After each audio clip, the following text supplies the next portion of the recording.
Gua kaget, ternyata di Jogja ada dealer Citroen ya.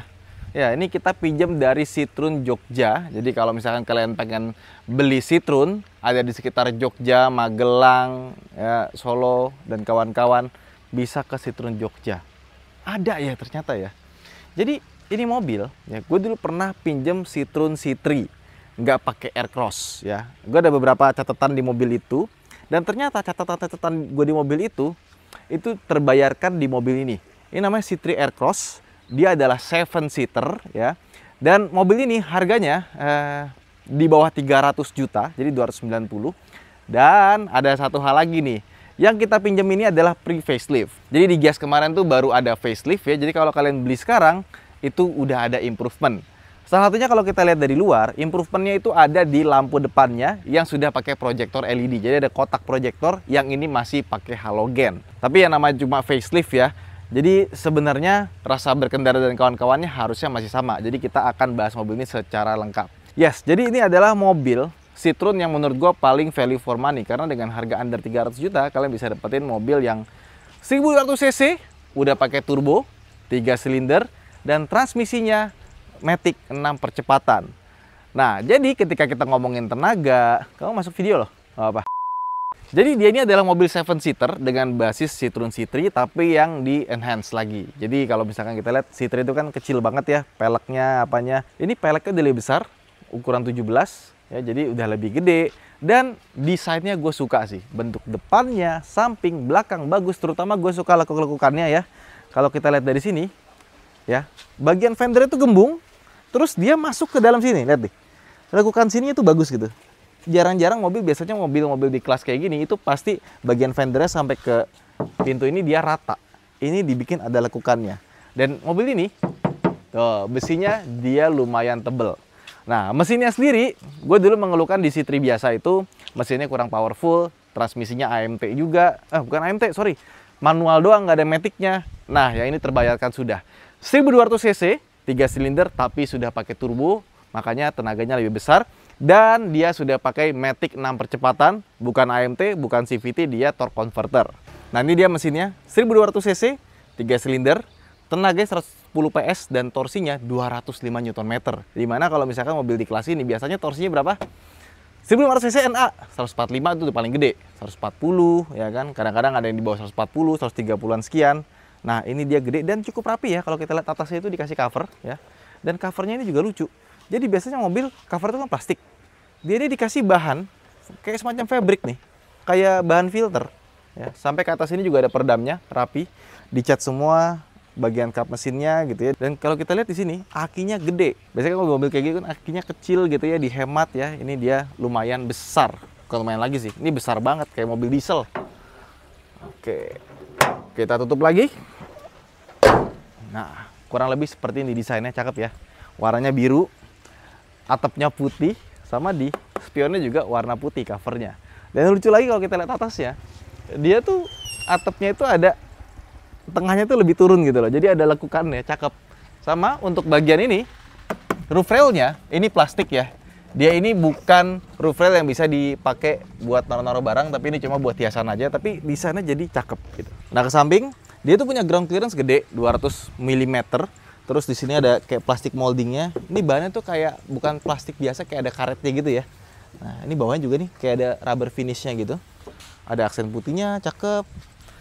Pintunya modelnya cungkil ya. Ke belakang. Nah, ini dia desain belakangnya. Desain Perancis cakep ya. Jadi ngotak-ngotak gitu, SUV banget. Kalau dibandingin sama C3 biasa sama C3 Aircross, gue lebih suka desainnya C3 Aircross ini. Ada tulisan PureTech, itu engine yang dipakainya namanya PureTech C3 Aircross. Plat nomornya di bawah, ada kamera mundur di bagian sini, wipernya ada, defoggernya ada, terus sama dia ada shark fin antena. Sama kalau kita lihat di sini ya, dia itu kayak spoiler, tapi emang jadi bagian dari desainnya. Sama ini ada aksen hitam nyambung dari kiri ke kanan. Cakep ya. Lampunya pun juga ngeblok-ngeblok gini, sama untuk rem belakangnya dia masih pakai rem tromol. Nah, sekarang kita buka bagasinya. Jadi sebenarnya dia itu kayak Peugeot 3008 yang belakangnya itu tuh bisa kita iniin ya, lepas kursi belakangnya. Karena kalau nggak dilepas, dia tuh bagian belakangnya ini bener-bener sempit. Nih. Jadi kalau kita misalkan bangku belakangnya dinaikin semua, terus kita mau bawa tas, itu agak repot. Karena ya cuma segini aja space-nya. Kalian harus tambah di atas ada roof box. Mungkin kurang lebih kayak Renault Triber ya. Itu juga kayak gitu belakangnya. Dan kursinya ini bisa kita lipat jadi rata lantai seperti ini ya. Nah, ini kursinya juga kalau misalnya kita butuh bagasi yang lebih gede, dia itu bisa ditarik seperti ini. Terus diangkat ya. Dan diangkatnya gampang sih. Lumayan enteng ya. Jadi bisa dipakai buat di rumah, buat duduk-duduk sama keluarga itu bisa. Tapi ya, maksudnya gini, daripada beli C3 yang biasa, nambah ke Aircross ya, nggak butuh bangku baris tiganya, ini dicopot aja. Jadi kalau kalian nggak butuh banget MPV, ini bisa dicopot aja. Oke, lanjut kita pasang. Jadi dia kan di sini ada platnya nih, hitam, ya kan? Ini plat plastik sebenarnya. Jadi kita taruh di sini aja. Nanti kita dorong ke depan, set. Nah, udah kan, nyangkut kan? Ini tinggal kita turun ke bawah, set. Lepas, kita naikin. Slek. Nah, sudah terpasang. Kita naikin juga yang sebelah kiri. Nanti kita coba bangku belakangnya seperti apa. Yuk, kita masuk ke dalam. Start dari bangku belakang. Let's go. Nah, sekarang kita turunin kayak gini. Nah, dilipat ke depan. Nah, kalau kita di belakang, apa ini? Oh, ada bekas X-banner. Kita tutup. Nah, kita naikin. Ya. Kursi belakangnya ini sebenarnya kita kalau duduk, headroom itu masih ada tapi tipis. Terus buat kaki, ini so far tuh masih lumayan panjang loh, dan kaki kita itu bisa masuk ke dalam. Cuman dia itu emang agak dingklik ya, jadi agak naik ke atas seperti ini. Ya, ini seandainya bisa dimundurin lagi, tapi kayaknya nggak bisa karena bentuk ke belakang. Ini pasti lebih nyaman. Sama, kalau misalkan kita pengen lebih enak di tengahnya, tinggal ditarik aja, dia bisa mundur lagi ke belakang, recline. Nah, cuma bagian tengahnya ini dia nggak bisa maju mundur. Nah, cuman meskipun dia nggak bisa maju mundur, gue senengnya adalah dia itu berkeadilan. Jadi di belakang ini kita masih dapat space yang cukup lega. Jadi kalau misalnya kita berdua di belakang, ini tetap enak. Terus di sebelah sini tuh ada seat belt kiri kanan. Ya, ada kaca tapi kecil banget, jadi kayak kita cuma buat ngintip aja. Sama di bagian sini kita dapat cup holder, dan di bangku baris belakang kita tetap dapat ini nih, colokan USB ada 2 biji. Jadi di belakang tuh tetap bisa kita colok listrik ya. Nah, terus kalau kita mau keluar dari belakang, di sini tuh ada pengait kecil ya. Tinggal kita tarik. Nah, nanti bisa keluar. Tapi yang sebelah kanan nggak ada. Jadi dia cuma ada di sebelah kirinya aja. Yuk, sekarang kita keluar. Kalau kita ke tengah, ini baru ada perbedaannya yang cukup signifikan dibandingkan dengan model sebelumnya. Jadi, yang model kita pinjem ini, itu kan yang 2023 NIK-nya. Yang 2025, dia punya improvement. Dimana yang pertama dia airbag-nya jadi 6. Ini masih ada 2. Jadi airbag-nya tuh udah sampai ke samping sini. Nah, terus tombol power window. Gue sebenarnya mau komplain gitu kan. Aduh, ini kenapa tombol power window-nya tuh adanya di tengah sini, bukan di door trim. Tapi untuk yang 2025, power window-nya itu sudah kembali ke door trim. Dan untuk yang drivernya, itu dia power window-nya ada 4 biji buat ngatur yang belakang juga. Karena yang sekarang, di depan tuh cuma ada 2, kiri kanan yang driver. Jadi kalau kita mau ngatur power window belakang, dia harus ngerogoh ke bagian sini. Nah, di bawahnya juga ada USB. Sama, dia di sini tuh ada ventilasi, tapi dia bukan AC. Dia cuma kipas biasa. Sama kurang lebih kayak Calya Sigra ya. Jadi ada 1, 2, 3, nanti ada hembusan anginnya di sini. Ya, ini lebih baik daripada nggak ada. Cuman ada satu lagi. Kalau misalkan kalian beli yang 2025, di bagian sini ada ventilasi AC-nya. Bener-bener yang AC dari depan dikebelakangin kayak Livina yang generasi pertama. Jadi kalau misalkan kalian beli sekarang, nanti kalian dapat AC di bagian sini sama kipas di bagian atas sini. Ya, kalau misalkan lagi siang gitu gimana? Ya, dibanding nggak ada sih, gue lebih baik ada ya. Karena kalau nggak ada, belakang pasti susah dapat hembusan udara dingin. Nah, ketika ada ginian, itu jadi lebih baik. Apalagi nanti yang versi 2025, nah, ada AC di bagian belakangnya, power window-nya ada bener, airbag-nya ada 6. Dan tengahnya itu jadi high console. Jadi konsolnya tuh naik ke atas dan bisa jadi armrest, sama ada buat naruh tempat glove box atau semacamnya. Karena yang sekarang ini nggak ada glove box-nya, dia cuma dikasih armrest untuk yang sisi penumpang sebelah kanan. Sisi driver maksudnya. Oke, lanjut di tengah sini dia nggak ada armrest ya. Headrestnya cuma kecil aja di sini, yang sebelah kiri bisa dipakai. Sama Kalau misalkan mobil ini kita duduk di tengah, rasanya emang nggak terlalu lega, tapi ini lebih dari cukup ya. Dan kaki kita tuh bisa masuk ke dalam cukup jauh. Headroomnya juga lega, kacanya lumayan besar, dan ini sih bahan fabric di sini itu di bagian door trim itu beda sama di sini. Kalau di situ agak kasar, tapi di bagian door trimnya ini lembut. Sekarang kita ke bagian depannya. Nah, sekarang kita masuk ke dalam interiornya ya. Awalnya tuh gue pas pertama kali dapat mobil ini, gue bilang ya kuncinya jelek banget. Tuh lihat.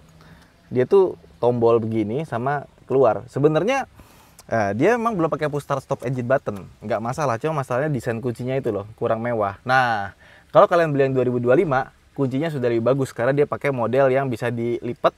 Jadi kalau misalnya kita taruh di dalam kantong, dia tuh nggak nusuk-nusuk. Kalau ini kan masih nusuk-nusuk ya. Nanti yang kalian beli kalau misalkan 2025, tinggal dipencet baru dia kebuka. Habis itu kita bisa starter. Oke, kita nyalain dulu ya. Kita injek rem. Nah, kalau misalkan yang 2025 itu juga ada perbedaannya. AC-nya dia sudah pakai digital dan ada mode autonya. Ya, ini masih yang model puter-puter, tapi dia punya arah semburan AC, jadi bisa diatur ke bagian depan, ke kaki atau ke kaki doang, atau kita mau ke defogger, dia juga udah ada di bagian depan sini. Sama dia bisa diatur mau ngambil ventilasi dari dalam atau dari luar di bagian sini. Ya. Oke, kita tutup pintunya. Seperti yang gue bilang tadi, untuk yang versi 2024 dia masih pakai power window, itu cuma ada 2 aja, di kanan sama di kiri ya. Untuk tombol belakangnya kita mencetnya dari sini gitu. Agak aneh sih. Ya tapi untungnya kalau kalian beli sekarang ya udah beda gitu power window-nya. Terus desain ya. Citroen tuh kalau bikin desain tuh hebat ya. Desain luarnya bagus, lucu, unik di jalan, outstanding lah ya. Orang tuh kalau kita lewat tuh bisa nengok. Dalamnya pun juga sama. Dalamnya bagus, gue suka. Dan kalau dibandingin sama C3 biasa yang pernah kita bikin videonya, ini jauh lebih bagus. Pertama nih ya, desain ini tuh masih mirip, tapi paduan warnanya bagus.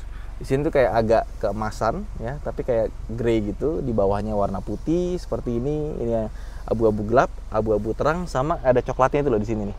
Itu bagus. Door trimnya pun juga bagus ya, dan speedometernya itu juga sudah full TFT. Desainnya bagus, sama head unit tengahnya ini menurut gue ini main course-nya dari si Citroen. Kenapa? Karena gue suka dia panjang, touchscreen-nya sangat friendly, sudah Apple CarPlay dan Android Auto secara wireless, dan wireless-nya pun juga bagus. Gue coba tuh nggak putus-putus ya. Dan menu-menunya tuh kita navigasi tuh gampang ya.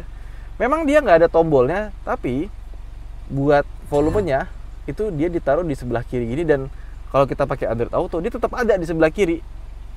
Termasuk radio, navigasi itu semuanya tetap ada gitu. Jadi bener-bener interface-nya tuh, UI-nya tuh dipikirin biar kita gampang gitu pakainya ya. Terus kalau kita lihat ke bawahnya AC, dia ada storage di bagian atas sini. Di bagian bawah sini juga ada storage yang cukup lega. Ada cup holder 2 biji, dan di sini ada tuh. Dia tuh dalam ke dalam ya ininya ya. Si glove box-nya. Sama di sini ada tempat kecil yang bisa dia ngikut kalau misalkan kita buka si glove box ini. Nah, di sini pun juga kita bisa buat naruh-naruh barang sebenarnya di bagian silver ini, tapi nggak bisa sampai ke tengah, cuma di sini aja. Nice sih, gue suka sama desain interiornya ya. Dia tuh kelihatan mobil budget, tapi karena permainan desainnya bagus, itu jadi menyenangkan gitu, nggak kelihatan kayak murahan ya. Terus tombol-tombol setir juga di sebelah kanan untuk audio, yang di sebelah kiri untuk ngatur speedometer. Jadi kalau kita pencet atas bawah bisa jadi RPM, bisa jadi TPMS, bisa jadi trip A, trip B-nya ya kan, ini fuel consumption-nya berapa, dan bisa dibikin minimalis ya, jadi nggak ada informasi apa-apa kecuali range-nya tinggal berapa kilometer lagi. Nah, kita pencet lagi, baru ini jadi yang normal nih, ada temperaturnya, sama di sebelah kiri ada fuel meternya. Terus kita buka sun visor-nya, yang ada kaca cuma sebelah kiri doang, sebelah kanan nggak ada. Ada STNK di sini ya. Gimana dia masukin STNK-nya? Oh, kita lihat pajaknya. Oh, ini masih ini ya. Ini masih plat sementara ya. Belum plat asli. Nah, ini NIK-nya tahun 2024. Jadi kalau kalian beli 2025 udah lebih bagus. Nah, terus untuk spionnya dia udah elektrik, tapi untuk yang 2024 ini dia belum retract secara otomatis. Kalau yang kalian beli 2025 nanti dia sudah pakai retract secara otomatis, jadi bisa dipencet nanti dia akan lipat sendiri secara otomatis ya. Untuk buat ngunci power window ada di sini, sama dia punya pengatur ketinggian lampu secara manual nih. Putarannya tuh terasa ya analog bukan digital. Oke, kurang lebih seperti itu. Mari kita jalan-jalan naik Citroen C3 Aircross. Dia radius putarnya lumayan bagus ya. Jadi ketika masuk pertama kali ke mobil ini, Citroen itu dia meng-highlight dari mobil itu adalah suspensinya yang nyaman dan peredaman kabinnya yang bagus. Yes, gue setuju. Suspensinya nyaman, peredaman kabinnya pun juga bagus. Suara luar, suara kolong itu bagus lah untuk mobil di level harga segini. Ya, cuman suara mesinnya itu nggak bisa bohong. Dia 3 silinder, jadi masih ada ngoroknya. Sama getarannya itu masih terasa sedikit aja. Nggak banyak dan nggak ganggu sih. Cuma sesuatu yang harusnya nggak ada di 4 silinder itu masih terasa di mobil ini. Tapi masih oke. Buat gue masih normal banget ya. Kalau dibandingkan dengan 3 silinder lainnya kayak misalkan Agya, Ayla, atau let's say kayak Mitsubishi Mirage, Nissan March, menurut gue 3 silindernya masih lebih halus. Dan suspensinya, emang suspensinya empuk ya. Nih kita lewatin jalan jelek tuh masih terasa dung itu aja tuh pas mau bottoming itu tuh kayak lembut banget gitu, dung gitu. Jadi suspensinya gue suka. Dipakai kecepatan tinggi juga untuk mobil yang suspensinya empuk, biasanya kan dia suka agak lompat-lompat, ngambang-ngambang gitu ya. Ini nggak terlalu loh. Jadi emang Citroen tuh kalau bikin suspensi dari zaman dulu sampai zaman sekarang itu bagus ya. Meskipun kalau misalkan kita ngerasain handlingnya, dia tuh steeringnya buat gue rasanya normal. Pas kita belok, dia tuh centeringnya itu bagus, dia cepet ya. Dan ketika kita pakai kenceng juga bobotnya itu nggak terasa keentengan, dia pas. Nah tapi kalau kita mau cari yang fun to drive, memang bukan mobil ini gitu ya. Mobil keluarga bos ya kan, mobil SUV ala-ala MPV gitu kan. Tentu saja handlingnya nggak bisa terlalu diharapkan. Tapi buat daily use gitu ya, ini udah lebih dari cukup dan menurut gue enak sih. Ya, ketika dipakai buat antar jemput anak sekolah tiap hari, kita jalan ke Klaten kota gitu ya. Karena kan gue emang di pinggiran desa gitu kan. Kalau Klaten kota tuh ya sekitar 10 kilo lah ya dari rumah. Cuma 10 kilonya di desa tuh beda gitu. Di Jakarta mungkin 10 kilo sekitar sejam, di sini 10 kilo paling 20 menit. Emang beda trafiknya ya. Buat gue sih ini mobil ketika dipakai sebagai driver enak ya, nyaman. Kursinya emang agak sedikit rata ya, tapi pas kita injak pedalnya, naruh tangan di sebelah kiri, sebelah kanan gitu ya, itu rasanya pas. Dan setirnya sendiri dia sudah tilt steering, tapi dia belum ada teleskopik ya. Genggamannya cukup enak dan kulitnya dia rasanya kayak sintetis ya, tapi masih enak sih dibandingkan dengan poliuretan. Speedometernya dia tuh angkanya gede banget, jelas. Jadi kalau nggak kelihatan itu menurut gue agak aneh sih.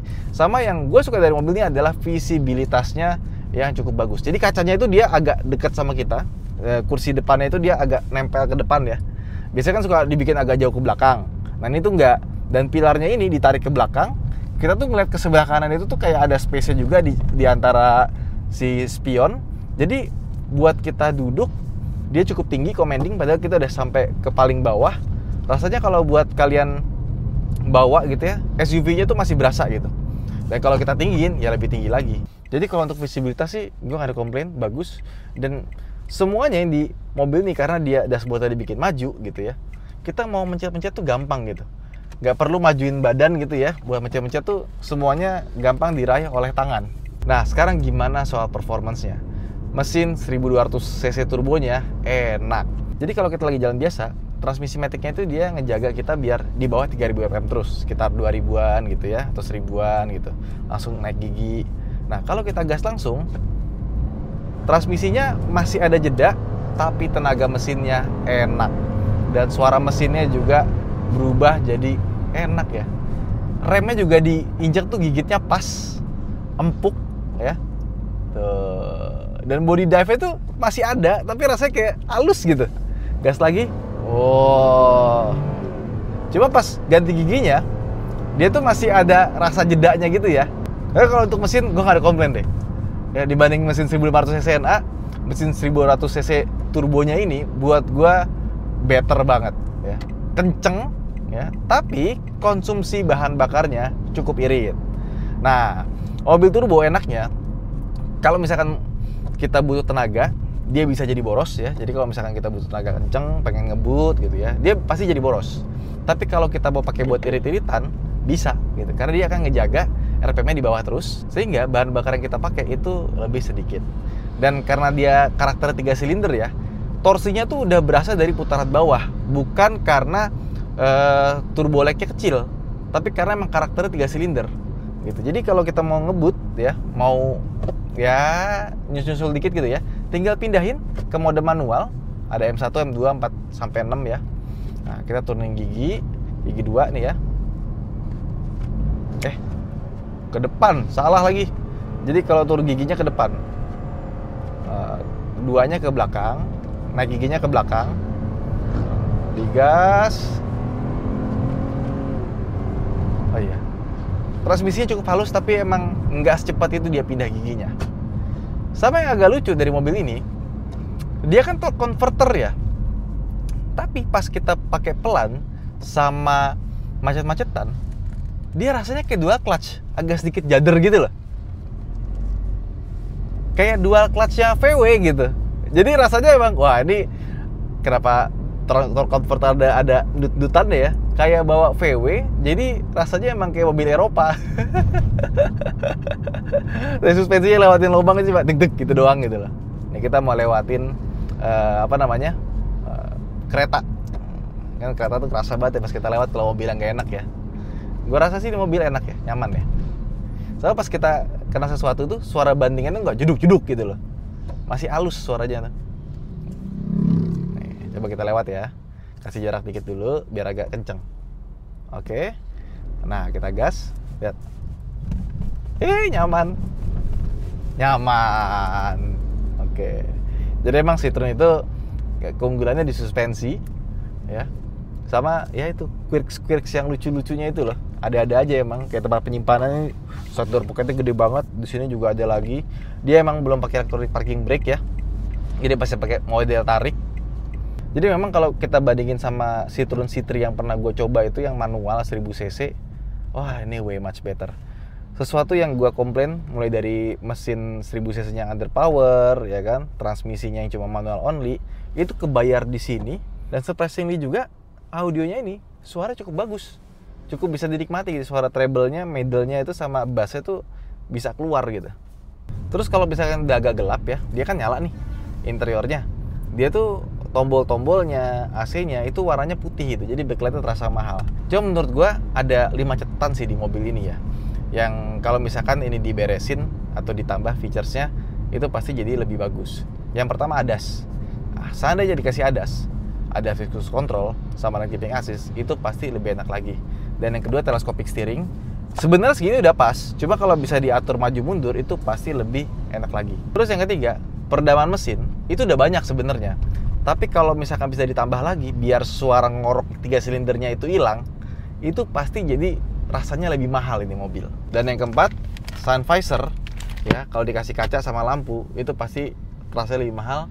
Sama oh iya, ini yang kelupaan.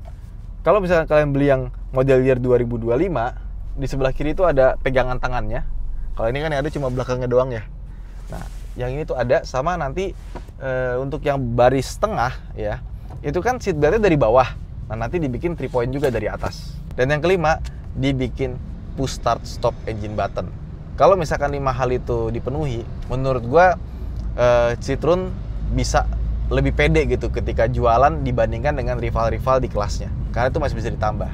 Ya kalau misalkan belakangnya bisa dipanjangin lagi biar kita dapat space yang lebih gede buat kursi di belakang, itu bisa lebih bagus lagi. Cuman kayaknya agak sedikit susah sih. Tapi overall buat kalian yang butuh 7-seater dan nggak sering-sering pakai bangku baris ketiganya, atau misalkan pengen beli mobil Eropa tapi harganya yang masih terjangkau baru, ya ini menurut gue pilihan yang bisa kalian pilih gitu. Karena apa yang bisa kalian beli dengan merek Citroen? Renault paling ya. Tapi yang 7-seater Triber itu dia cuma 1000 cc manual, nggak ada matic-nya. Matic-nya ada nggak sih AMT ya? Lupa gue. Udah lama banget soalnya. Ada yang pakai nggak sih Renault Triber? Mesinnya enak loh. Oke, panci ya. Sama remnya gigit banget ya. Oh, suspensinya enak ya. Jadi kesimpulannya setelah kita nyobain Citroen C3 Aircross, bisa dibilang ini adalah Citroen yang paling value for money ya.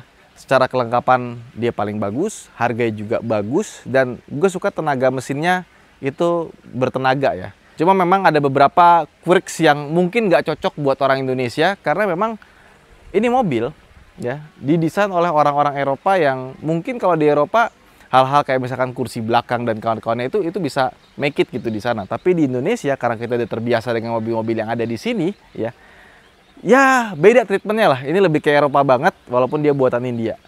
Itu aja mungkin vlog kita kali ini. Buat teman-teman yang udah beli C3 Aircross, coba seperti apa komen di bawah. Saya Danif, sampai jumpa di vlog berikutnya. Bye bye.